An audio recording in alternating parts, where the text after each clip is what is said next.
des forces de cette équipe, c'est-à-dire la vie en groupe, le vestiaire, vraiment cette façon, cette cohésion qu'on avait entre nous en dehors du terrain, hein, parce qu'un groupe, ce n'est pas que le terrain. Ça vit sur le terrain et ça vit aussi en dehors du terrain. Donc du coup, ça, c'était l'une de nos forces. On s'entendait bien entre nous. Il y avait une bonne complémentarité entre les joueurs.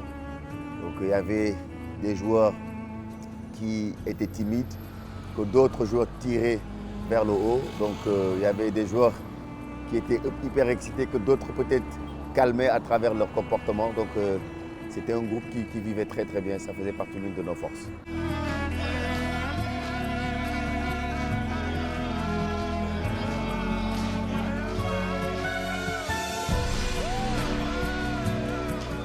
Il y a beaucoup de souvenirs,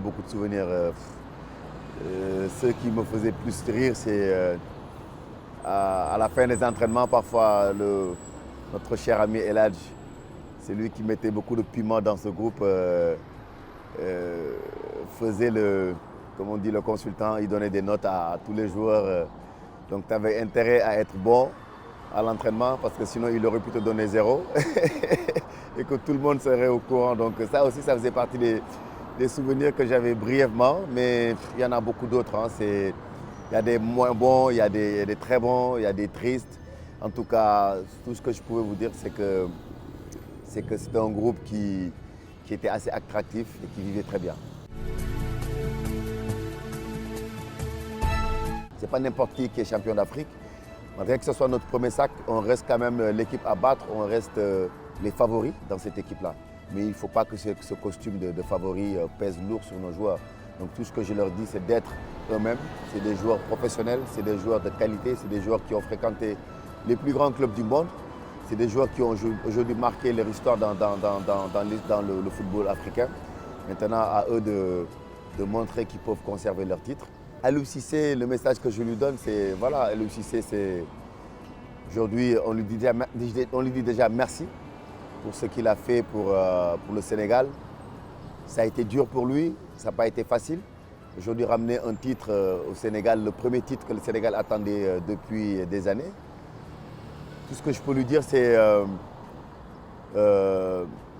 d'entamer cette compétition avec beaucoup d'humilité. Gagner, c'est bien, mais regagner, c'est encore plus dur. Mais je sais qu'il est très outillé, il est très diplomate et très aujourd'hui professionnel pour savoir quel est le discours qu'il va donner à ses joueurs, pour savoir aussi quelle est l'équipe la plus compétitive qu'il va mettre sur le terrain et quels sont les bons choix à faire pour satisfaire le Sénégal et pour tirer le haut cette équipe du Sénégal. Donc il sait ce qu'il doit faire, mais bon, on est toujours là aussi à lui donner des petits conseils. Notre rôle à nous, c'est d'orienter, c'est de donner des conseils. Donc je sais qu'il en prend compte. C'est d'être lui-même et puis d'essayer d'aller au maximum dans cette compétition.